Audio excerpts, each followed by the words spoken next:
여러분 안녕하세요. 금요일 계속해서 이사야서 10장 전반부 말씀을 함께 묵상하는 시간입니다. 이사야서를 통해 우리는 이 책의 주제를 알아야 합니다. 하나님의 구원 계획과 그 구원을 위해 행하신 그분의 행적이 이 책의 주제인데요. 이사야라는 이름의 뜻도 하나님이 구원하신다라는 뜻이죠. 하나님께서 그분의 일을 이루시기 위해 어떤 것들을 어떻게 사용하셨는지에 대해 우리가 이해함으로 하나님을 더욱 알 수 있습니다. 한 예로 우리가 잘 아는 에스더에는 왕이라는 말이 무려 100번가량 나옵니다. 그런데 정작 하나님의 이름은 단 한 번도 언급되어 있지 않습니다. 그것만 보면 어떻게 이런 책이 성경에 포함이 되었나 할 정도로 의심이 생깁니다. 역사 속 많은 학자들이 하나님을 단 한 번도 언급하지 않은 이 책을 성경에 포함할 것인가 안 할 것인가에 대해 많은 고심을 했다고 합니다. 겉으로 보면 그렇지만 에스더서를 깊이 보면 오히려 하나님의 이름을 특별히 언급하지 않음으로써 하나님께서는 믿는 자들의 역사뿐만 아니라 모든 인간 역사를 주관하고 계신다는 것을 보여주고 있습니다. 하나님께서 전혀 관여하지 않는 것처럼 보이는 사건이라 할지라도 또 하나님과 전혀 상관없이 보이는 인물이라 할지라도 그 배후에는 하나님의 기가 막힌 뜻과 섭리가 숨어 있다는 것을 우리는 배우게 됩니다. 인간 역사 속에 일어나고 있는 모든 일들은 결코 우연히 일어나는 법이 없습니다. 하나님은 역사의 주관자로서 하나님의 백성들을 너무나 신비한 방법으로 보호하시고 이끌어 가십니다. 타락한 국가와 백성을 심판하기 위하여 하나님께서는 그 시대 강대국이었던 아수르를 동원하십니다. 이사야가 기록될 당시 아수르는 국가적 전성기를 맞이합니다. 아수르는 강력한 군사력을 발휘하며 북이스라엘은 물론 이제 남쪽 유다, 예루살렘까지 쳐들어와 위협하는 상황이었습니다. 다시 말하면 남유다로서는 이제 한 국가의 운명이 왔다 갔다 하는 상황에 처해 있었습니다. 온 민족의 생사가 아수르의 손에 있는 것처럼 보였습니다.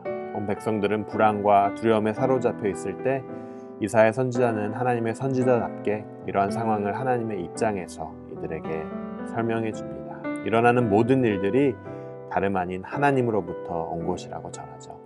아수르에게 유다를 침략하는 역할을 맡기셨다는 겁니다. 우리 함께 말씀 보도록 하겠습니다. 금일 말씀 이사야서 10장 5절에서 7절 말씀입니다. 아수르 사람은 화 있을진저 그는 내 진노의 막대기요 그 손에 몽둥이는 내 분노라.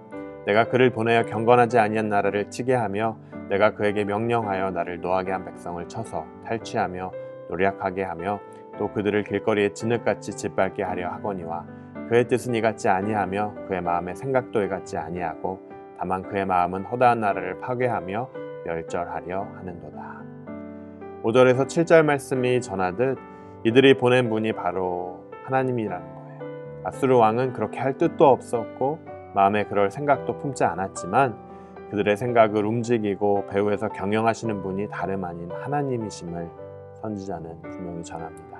그들은 그저 하나님께서 유다와 이스라엘을 심판하시기 위해 사용하시는 도구라는 거죠. 5절이 그 사실을 말해줍니다.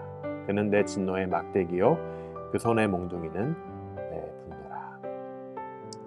그렇습니다, 여러분. 아수르는 우주를 경영하시는 하나님께서 이 시간 이때에 유다와 이스라엘을 향해 사용하신 도구에 불과했습니다. 땅의 역사는 혼란스러워 보이지만 사실 하나님의 계획에 따라 한 치의 오차 없이 질서 있게 움직이고 있다는 사실 여러분 믿으십니까? 이스라엘 백성에게 있어 막강한 군사력으로 세계를 정복하고 이스라엘 백성의 삶을 뿌리째 흔들고 이들의 운명을 좌지우지하는 아수르가 너무나 무섭게 다가왔을 거예요. 하지만 하나님께서는 이사야 선지자를 통해 아수르가 그분의 도구임을 분명히 하고 계십니다. 사랑하는 여러분, 우리 앞에 닥친 어려움 고난 속에는 하나님의 진노의 막대기 역할을 하는 사람과 그 환경들이 있습니다. 그런데 여러분, 우리가 세상을 경영하시는 분이 하나님이라는 사실을 믿는다면 그런 상황 가운데에서도 눈앞에 일어나는 현상만을 보지 않고 그 상황 위에 계신 하나님을 볼 수 있는 거예요. 왜 내게 이런 상황을 허락하셨는지, 이 상황을 통해 내가 어떻게 나오길 원하시는지 그 뜻을 헤아릴 수 있어야 합니다. 그런 여러분 되시길 주님의 이름으로 축복합니다. 계속해서 말씀 보도록 하겠습니다. 아수르의 왕 사네립의 말입니다. 본문 11절입니다. 내가 사마리아와 그의 우상들에게 행함같이 예루살렘과 그의 우상들에게 행하지 못하겠느냐 하는도다. 또 13절, 14절 말씀 계속해서 보겠습니다.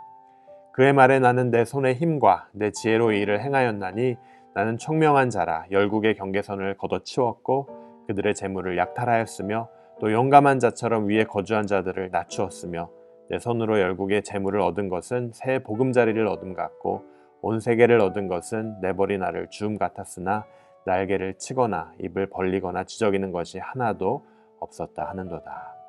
하나님을 모르고 그분의 높은 뜻을 알지 못하는 아수르는 자아에 도취됩니다. 자뻑하죠. 진노의 막대기로 하나님에 의해 선택되어진 아수르 왕 사네립은 하나님의 일을 수행하고 있지만 그 사실을 모른 채 오만하고 방자한 태도로 임합니다. 마치 본인이 통치하는 아수르가 세상을 통치하고 있다는 착각에 빠지게 되죠. 자신이 참신이고 여호와를 포함한 나머지는 모두 허약한 우상이라고 조롱합니다. 자신의 지혜와 힘과 용기에 도취되어 세상의 경계를 지우고 온 세상을 자신의 것으로 만들겠다고 하죠. 여러분, 이렇게 자아 도취된 모습들, 주변 사람들, 또 기관들, 국가들을 통해 우리는 접합니다. 세상적으로 조금 나간다고 하나님 무서운 줄 모르고 본인을 찬양하고 예배하는 자들을 향해 하나님께서는 뭐라고 하십니까? 아수르가 오만하게 행동하였을 때 하나님께서는 그의 오만함을 책망하시고 그를 사용하신 목적이 다 이루어졌을 때 그가 멸망을 당하게 될 것임을 경고하십니다. 15절 말씀입니다. 도끼가 어찌 찍는 자에게 스스로 자랑하겠으며 톱이 어찌 켜는 자에게 스스로 큰 채 하겠느냐. 이는 막대기가 자기를 드는 자를 움직이려 하며 몽둥이가 나무 아닌 사람을 들려 함과 같음이로다. 여러분, 진정한 왕이 누구인지, 진정한 통치자가 누구인지 판가름 나는 구절입니다. 누가 진정한 주권자인지 하나님께서는 그분의 때에 드러내십니다. 바로 안 나타날 수도 있어요. 하지만 그분의 때에 드러내신다는 거예요.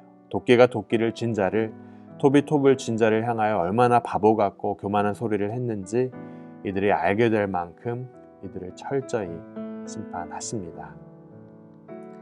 여러분, 사실 아수르는 하나님의 또 다른 도구인 바벨론에 의해 향후 역사의 무대에서 영영이 사라지고 맙니다.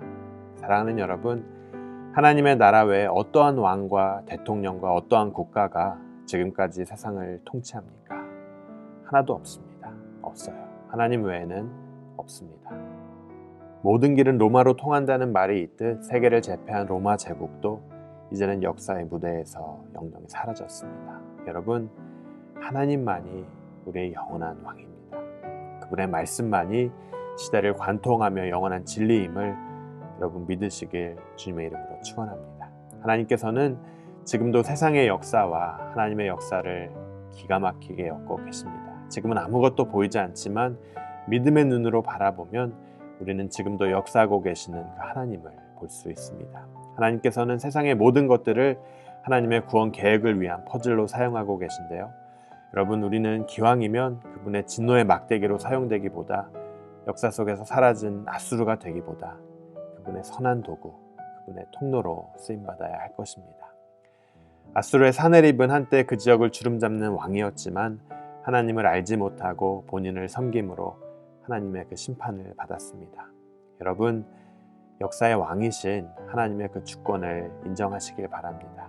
그분이 펼쳐가는 구원의 역사 가운데 하나님께서 친히 사용하시는 선한 도구, 선한 통로로 여러분의 삶이 마음껏 사용되어지길 주님의 이름으로 축원합니다. 우선 그것을 위해서 우리는 하나님 앞에 나아가야 합니다. 그분의 주권 앞에 우리의 삶을 맡기며 그분의 통치 앞에 우리는 순복해야 할 것입니다. 여러 사회적 또 경제적, 정치적 혼란 가운데서도 살아 역사하고 계시는 하나님을 믿으시길 바랍니다. 이런 하나님을 믿고 담대하고 평안하게 또 한 주를 살아가는 여러분 되시길 주님의 이름으로 축원합니다. 우리 함께 기도하도록 하겠습니다. 하나님 아버지, 은혜에 감사합니다. 이사야서를 통해 역사 가운데 하나님의 숨소리가 배어 있음을 봅니다. 모든 정치 권력과 경제와 사회적 혼란 가운데서도 하나님께서 역사하시고 하나님의 교회를 보호하고 계심을 믿습니다. 저의 삶을 통해 주님의 나라를 위한 선한 도구로 사용되길 간절히 원합니다. 오늘 우리에게 닥친 아픔과 고난이 있다면 그 모든 것들이 주권자이신 하나님이 허락하셨기에 온 것으로 알고 받습니다. 고난을 통해 우리가 더욱 주님 의지하고 친밀함으로 나아가는 축복이 기다린다면 주님 달게 받습니다. 정금같이 나오는 우리가 되길 간절히 기도드립니다. 이 모든 말씀 역사의 주인공이신 예수 그리스도의 이름으로 기도드립니다. 아멘.